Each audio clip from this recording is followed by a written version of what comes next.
Hello accounting class. In this video I'm going to go over a problem that is going to have you calculate cost of goods sold for a merchandising and a manufacturing company. Okay? And the particular problem, they have two examples. They have a company 1 and a company 2. Okay? All right, and I'll tell you why I did this in a minute, but let's go back. Let's look at the questions that they're asking. In this problem, they are asking to define the three business types: a service business, a merchandising, and a manufacturing.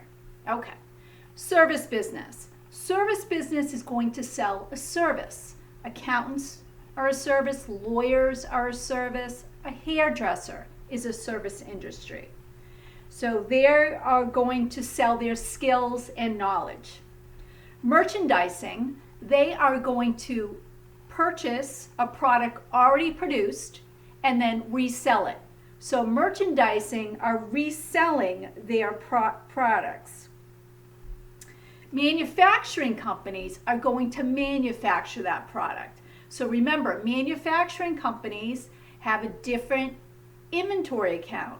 They are going to have raw materials, work in process, and finished goods.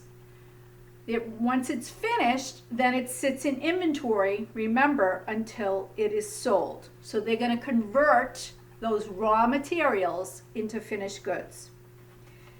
Okay, so, and then requirement 2, it says based on the given data for the two companies, determine the business types. Okay, if you're seeing finished goods, then that is a manufacturer. All right, so company 2, I already have that information, and the reason being is I try to not make my videos that long.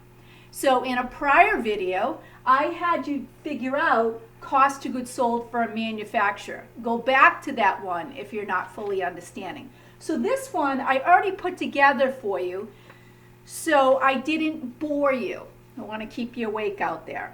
All right, so what I am going to have you put together is the new one, which this is a company 2 is a manufacturer, company 1 is a merchandising business. Okay, all right, so company 1, what do we need?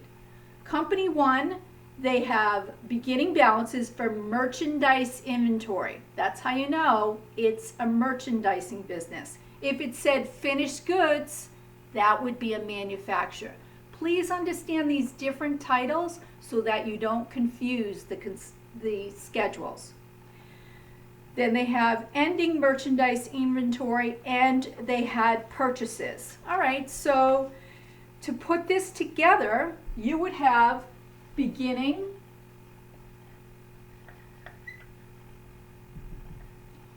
merchandise inventory, and that is 11,600. Then you have plus your purchases. That would be 152,600. What will that give you? I'm going to draw a line that you will figure out. You'll add those two together, and that will give you your cost of goods available for sale. But notice it's the exact same title for merchandise, all right? But you got there in different ways. So 164,600. And then you're going to always subtract your ending merchandise, not finished goods, merchandise inventory.